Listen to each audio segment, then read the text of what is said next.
Mesdames, Messieurs, mes chers compatriotes, avant toute chose, je vous propose d'observer une minute de silence en mémoire de Samuel Paty et en soutien, en respect et en amitié pour sa famille et pour ses proches.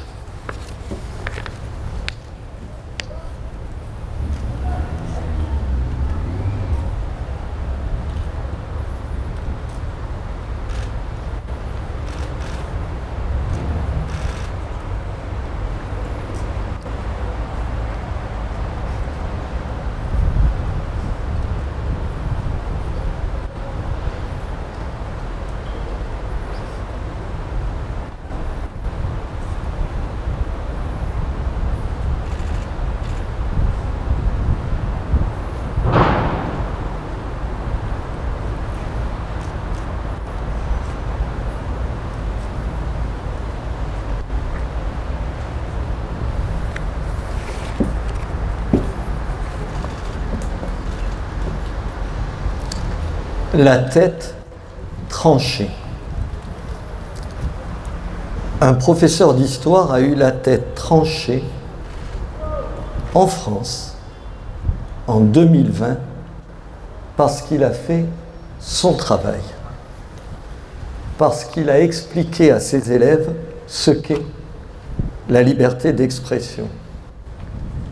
La tête tranchée par un islamiste tchétchène qui bénéficiait du statut de réfugié, c'est-à-dire de la protection de la France. Stupéfaits, nous l'avons tous été, vous comme moi, devant cette nouvelle, devant ce terrible mot, une décapitation, surgit à la une de l'actualité vendredi dernier. Cela, à quelques kilomètres de Paris, l'horreur à la sortie des classes. Vendredi dernier, nous avons franchi un nouveau cap, une plongée dans l'obscurantisme.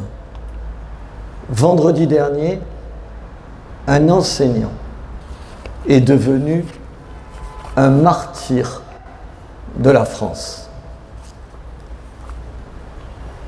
Bien sûr, j'ai envie de vous dire que rien ne sera plus comme avant, que rien ne peut plus être comme avant, que nous devons nous réveiller, qu'il est vital pour notre pays que nous nous réveillions. Mais comme vous, j'ai un peu de mémoire. Comme vous, je me souviens qu'on a égorgé un prêtre dans son église et qu'alors déjà, nous avions eu les mêmes mots, les mêmes indignations. Et puis quoi? Et puis plus rien. Nous continuons à avancer, tels des somnambules, vers un précipice. Aujourd'hui, en France, vivent sur notre sol des barbares, des monstres, les pires des ayatollahs. Des dizaines sont déjà passés à l'acte. D'autres poursuivront cette macabre entreprise au nom d'Allah. Depuis plus de 40 ans, nous sommes anesthésiés par l'aveuglement, les mensonges, les lâchetés. Sous nos yeux, oui, sous nos yeux, des enfants sont massacrés à bout portant dans leur école parce que juifs. Des policiers sont attaqués à longueur d'année. 2 d'entre eux suppliciés devant leur propre fils. Des journalistes sont exécutés pour avoir dessiné Mahomet. Des jeunes filles sont égorgées dans une gare. Des familles sont écrasées alors qu'elles assistaient au feu d'artifice du 14 juillet. Toute une jeunesse est fauchée pendant un concert de rock. Un gendarme décide de se sacrifier pour sauver ses prochains. Les meilleurs de nos militaires sont abattus aux confins des montagnes afghanes ou au Sahel. Des centaines de vies anéanties, des centaines de familles détruites, des années d'horreur, de drames, de larmes. Contre cet enfer, que fait notre pays? Un carnaval de bougies, de peluches, de fleurs, de dessins, de belles et solennelles déclarations, de chartes de la laïcité et des valeurs de la République, annonnées jusqu'à l'étourdissement. Face à cette pantomime hallucinée, ils sont des milliers à avoir d'ores et déjà déclaré la guerre à notre pays, à notre nation, à notre civilisation. Un État dans l'État. Ils sont des centaines de milliers à dire qu'ils ne veulent pas de notre mode de vie. Mais arrêtons d'être étonnés. Il suffit de les écouter, de lire les enquêtes les concernant, de ne plus fermer les yeux sur une menace grandissante. 74% des Français musulmans de moins de 25 ans, les 3/4 affirment placer l'islam avant la République. Petit à petit, jour après jour, le totalitarisme islamiste impose sa loi, ses règles et ses interdits, jalousement protégés par ceux qui nous imposent le vivre ensemble. Vivre ensemble, la tête séparée du corps.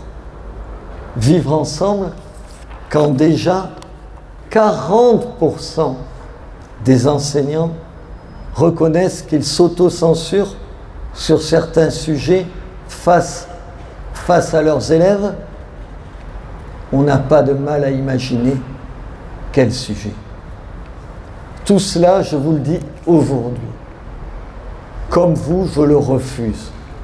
Je dis non. Je ne veux pas me soumettre. Aujourd'hui, ici à Béziers, j'accuse ceux qui, au nom de la tolérance, cèdent et lâchent sur tout. Le voile islamiste, les activités non mixtes, les repas de substitution, les mosquées radicales. J'accuse ceux qui, prétextant le risque de diviser les Français, commode alibi pour tous les renoncements, refusent de prendre les mesures qui s'imposent.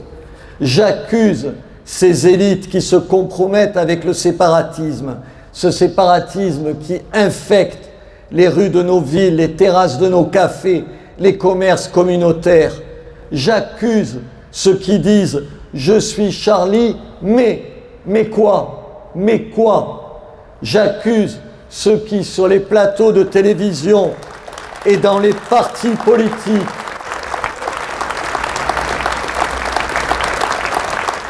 j'accuse ceux qui, sur les plateaux de télévision ou dans les partis politiques, refusent tout débat, toute discussion sur l'islam, sur l'immigration, sur le mode de vie et sur nos autorités, au nom du pas d'amalgame. J'accuse ceux J'accuse ceux des militants, des musulmans de France. J'accuse ceux des musulmans de France qui excusent les terroristes et qui refusent de condamner leur barbarie. J'accuse ceux qui hurlent au racisme systémique et à l'islamophobie chaque fois que l'on fait mine de résister aux fatwas des fous de Dieu. J'accuse ces élus collabos qui consentent à sacrifier la France, prêts à toutes les compromissions pour gagner quelques voix lors d'une élection.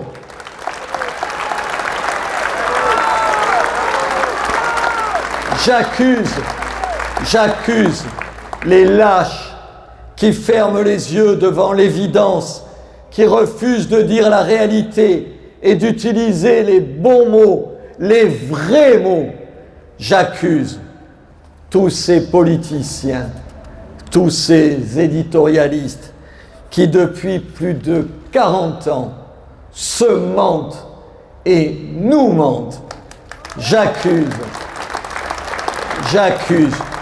tous ceux qui choisissent la lâcheté et la soumission au détriment du courage et de la résistance.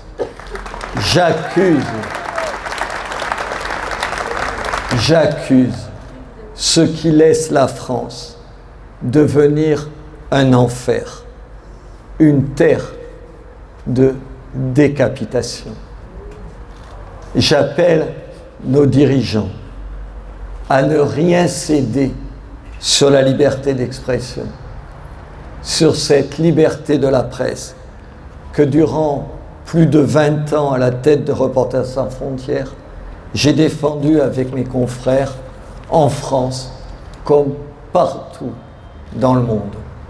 Aujourd'hui, ces caricatures sont devenues l'étendard de nos libertés. J'appelle nos dirigeants à stopper l'immigration de masse, véritable terreau de l'islamisme politique, à déclarer la guerre, la vraie guerre au salafisme, à expulser la totalité des imams radicaux, à interdire le voile dans l'ensemble de l'espace public.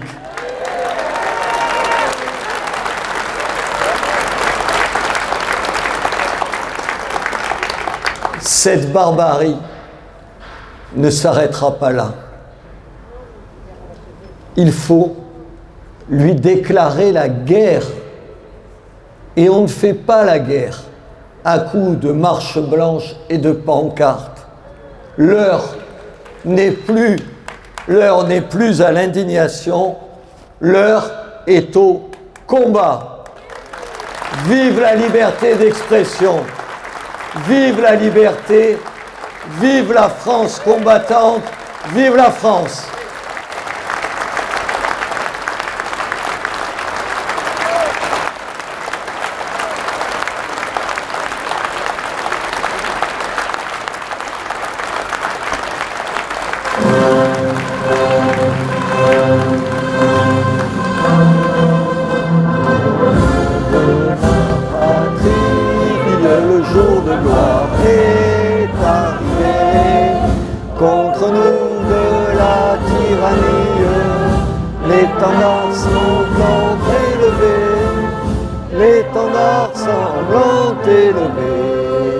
Entendez-vous dans nos campagnes mugir ces féroces soldats qui viennent jusque dans nos bras, égorger nos fils et nos compagnes. Aux armes, citoyens, formez vos bataillons, marchons.